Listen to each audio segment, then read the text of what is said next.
For today's video, we have the round 10 review for Supercoach 2021. We scored 2,301 and we're down to rank 205. So we were ranked 30 a few weeks ago, roughly 36 I think. Now we're ranked 205, down about 100 in the ranks. So very disappointing.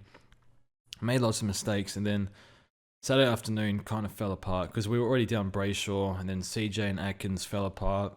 Brought in Guthrie, hurt his AC joint. And that moment I sent out a tweet saying, I'm hitting the liquor this episode. And it's 10 o'clock. I got to work tomorrow. I don't really want to hit the liquor. But I said it, so I just do it. So I went to the parents' cupboard. So I did this like a year or two ago, and people seem to enjoy the episode because I was upset. So yeah, the other day I was thinking, I haven't really had a really bad week yet, so I haven't really had like a rant week. But I've calmed down now, but we'll hit the liquor anyway. So this is called Remy Martin. Last time we hit the liqueur 43, but this is it's French. You'll know how I feel about that if you watched me last year with the Pitney. We'll just do a shot of this, so hopefully I'll survive. Not a drinker, but yeah, see how we go. Okay. And sorry, hit me a little bit. Anyway, so we'll get into the team rank. That's burning a little bit. I do not drink at all, so whatever. Are we recording? Yeah, okay, good. Anyway, so in the defense, so Laird is D1 now. It's a little weird. 123, that's fine. So Laird's been a great pickup, but everyone has him, so it doesn't matter. Lloyd, 98, that's fine. Should have gone Mills, but it's okay. And then Jaden Short, 77. So people thinking about trading Jaden Short, I would just hold. It was a bad game, so that happens. That's okay. And then Stephen May. Is he fake primo? Well, what I noticed about Stephen May is when I brought him in, 6 games he played, including preseason, because we're counting that, had averaging about 22 disposals. Since we brought him in, which is when Tomlinson went down, he's averaging like 15 now. So I don't know what's happened, but that would explain why he's averaging in the 80s for us rather than 100 like he was before. So I don't know what to do. I can't trade him in the buy because I don't have the trades, or I do, but then I'll have 2 trades left for injuries, but I want 3 trades left for injuries. So that's super unfortunate, but if you trade, I would trade him in the buys if you have him. I just don't understand why his disposals count's gone down, but maybe it'll improve soon. Still think he'll be fine, good for at least 85, I think, which is not great, but we paid 500, so that's okay. And then CJ, well, this CJ can't actually defend. He's a halfback flanker, but he's raw. He's not there yet. So trading him in was a complete failure. 330k we got him for, so he made 60k and now he's going down again. I'm not sure we even can trade him this week, but we'll see. Being a complete failure, disaster. So traded Cozzy. Cozzy's what?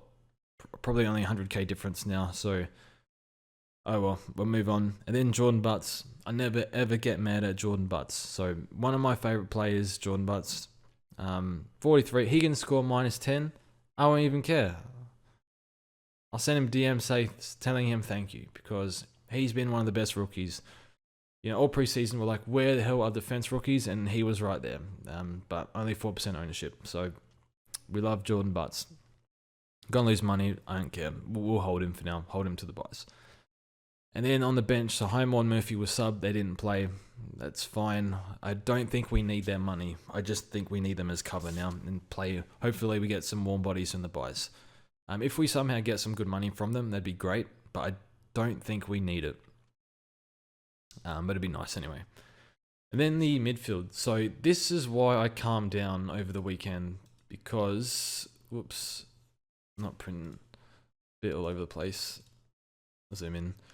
So this captaincy choice was why we calmed down because with Clayton Oliver, like I knew he scored 200 on the Crows last year, and then I mean it was look, this is hindsight now, but it was kind of an obvious pick over Gawn because Jackson was coming back. Jackson was rocking a bit more. Gawn wasn't in the greatest of form, but Gawn can bounce back easily. But Clayton Oliver just made more sense. So 200 score, I think 33% of the top 1,000 captained him. So that's great. Good for you if you did that. If you didn't, really rough. I vice captain Guthrie. He was on 80 at halftime. I would have taken his probably 140 maybe. But yeah, kind of lucky there. But at the same time, it's like captaincy is luck anyway. So I'm glad we got Clary's score. We were going to VC Walsh as well, but Walsh got an elbow to the head, and then Guthrie hurt his AC joint. So their second halves were non-existent. They were both on track for 150 plus, but that happens. And then Jack Macrae, we love Jack Macrae. Now Treloar might have syndesmosis injury. Bailey Smith is getting mid-time now, so he's 400k mid. I've actually half thought about going for Bailey Smith for 400k, but it depends on how we go for upgrades. But I don't think Bailey Smith 400 and Chera 400, I think they're fine options, but you're probably going to get 95 to 105. Chera's probably a bit better, but a worse buy. And then Jake Steele. Everybody crying about Jake Steele. Paid $650 for Jake Steele. Look, I don't know. I don't think he's gotten worse or anything last year. I just think the Saints are so bad. Their percentage is worse than Hawthorn, worse than Gold Coast. Only North have worse percentage. So how many 100-point losses? So our defense Steele, I like him. Was it a good starting pick? Not anymore because he's dropped 90k. Wasn't a disaster. Still probably going to be top 8. But we paid too much for him. That's fine. I love Jack Steele. He definitely has upside, and he scored 99 against the Bulldogs, so that's the hardest game for a midfielder by far. It's fine. I still endorse bringing him in. Everyone getting mad at Jack Steele. What are you getting mad at him for? Whatever. And then Zach Merritt. So Zach Merritt looks like he's going to score 140 every week in the first quarter, and then I don't know what happens. He ends up on 110. So Merritt, another failed starting pick, but nonetheless, probably top 12 mid this year. There's so many random, like Parrish is going off, like Lions is going berserk. I don't know, probably someone else. So that's fine. But yeah, we don't trade him or anything. Plays 22 every year, so that's fine. And then Poulter. So we fielded Poulter. We won rookie roulette, which was great. Great. He was like 110 in Dream Team. So we love Caleb Poulter. And yeah, unfortunate disposal early, but that was fine. But really like him. I think he said he went on a date the other day, so his confidence would be way up. Young Poulter, so good on him. And we brought in RCD. How many times have we brought in rookies for 180k? And it's just failed every time. So what's his break even now? So we brought in RCD. The reason why we brought in RCD, we brought in Guthrie and RCD. So Guthrie, will look at our buy rounds. He's our only player with this buy now. So we're kind of screwed in the last buy round, but we'll try and figure something out. So we brought in RCD because Richmond have pretty much played the 4 best midfields the past month, or 3 best before this week. So I brought him in. I thought, look, I don't really rate him super highly because of his decision making and disposal, but I thought, he got a bit of confidence last week, and he's getting all the CBAs. I think he holds his spot when the players get back. I think there's a few other guys that go out before him, but I could be wrong. So he's an inside mid role. His fixture opens up now. Yeah, so I thought, he performed well enough against the toughest of opposition that he'll be a field option and make us a bit of money and play throughout the buys. Do I regret it? Maybe. Probably should have gone Lockie Jones. But again, with Lockie Jones, it would have been... I feel Jones is possibly a sub-risk. I'm not 100% sure. Could be wrong. But yeah, I would have Highmore, Murphy, and Jones. And then if something goes wrong with them, then I can't really upgrade them. It'll be too hard. So... that's why we went RCD, but that's fine. And then Brayshaw. How did he do his calf? I don't know. This most durable player currently played the most games in a row in Fremantle's list. Brayshaw's had 2 injuries.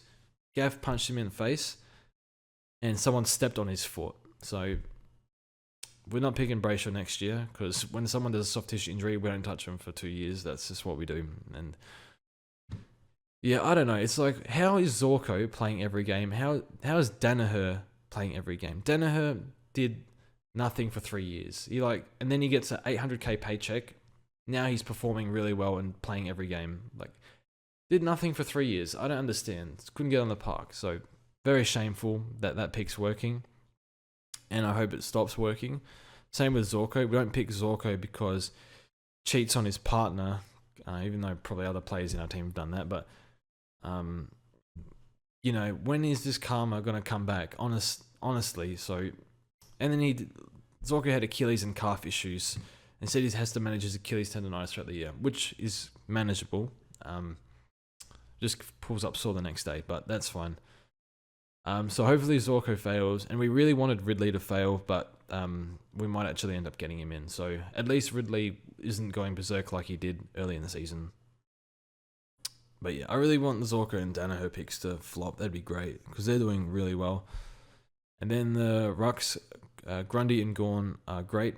Now, so Grundy is, they're basically averaging the same. So, Grundy versus Geelong Rucks. Do we vice captain him? Rucks are really hard. I mean, captain's really hard. We'll speak about that after. And then Flynn. Flynn, unbelievable. So we were that close to trading Flynn. And I know some people did. If you traded Flynn, it's like, yes, it would have been nice to hold him, but at the same time, like, who knows what the Giants are doing with their rucks? Played ruck and forward, so to score 94 playing that role, I don't think anyone expected that. Certainly not me, but he's playing really well. And another thing with Flynn was he couldn't get through 3 games in a row early in the season. They had to rest him, so his body doesn't seem super great. And then GWS, well, when was he going to come in? But a bit of luck, we held him. And yeah, he's probably going to get to... There's no way they drop him. Probably get to 380k. And then we might have to move him on for Reeves. We'll see. And then this forward line. So Jack Zeeble. I thought about cashing him in, but it's probably not worth it now. At 600 maybe, but not anymore. Aaron Hall's been a great pickup. What's his break even? 70. So he's made like 70k for us. But he's keeper, and he's the reason why we're trying to finish the team with 3 injury trades left. Impey is keeper. Tom Atkins averaging 81 now. So it's been a good ride so far. It's unfortunate he's dropped 30-40k now. But I don't know what's happened with Geelong. So with Geelong, even I think Stewart's been hurt a little bit because Tui and Henderson are just taking so many points up at the moment, I think. Especially Tui. So... yeah, it's not Atkins' job to win the bowl. He's not going to look for cheapies. He'll get some points around the contest, but he's mostly a lockdown defender.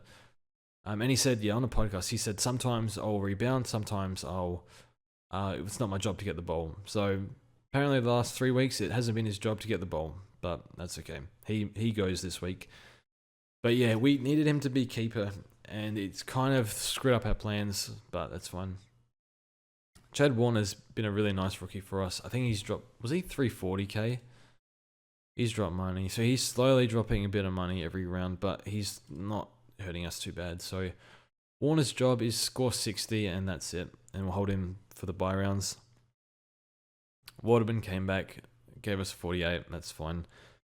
Does he hold his spot? Who knows? And then Scott... I don't know if we have to hold Scott or not, because...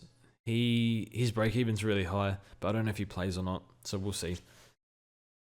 Okay, so our trades for this week. So we have 150k. So we have 2 options. So this one is locked in and not negotiable. We'll go Atkins out for 1 Dustin Martin. So we'll complete that trade. So that's an easy upgrade. So Dusty's fixture opens up, and he's by far the cheapest forward that's reasonable now. I know Heaney's at his price. I think Heaney's role was actually better than it was on the weekend than it was early in the season. He was getting up the ground a bit more, but it's Isaac Heaney. I'm not putting myself through that. No way. But if he's the one at that price range though, but I can't do it. But yeah, his role was a little bit better. But yeah, the body and everything. But anyway, that trade's locked in. So that's 50k upgrade. So that's great. So now we have 5 upgrades to go. So CJ and Scott are going to bleed a lot. I don't know who bleeds the most, but they're going to bleed a lot. So we have 2 options. We can go CJ to Ridley, or Scott to Madden, or Waitman. I think Waitman is better long term, and then we just get Ridley after his bye. So we're going to do this for now. So this is the 4th time we're getting a rookie in for 170k plus. It's just pain in the ass. So that's what we'll do next week. So this is the plan. So 12 trades, 5 upgrades. That sounds horrific, but a lot of them are like top up upgrades. Like Jeth is an easy upgrade. Warner shouldn't be too difficult upgrade. Flynn is going to net us a lot of money. So we can finish the team on 3 trades left.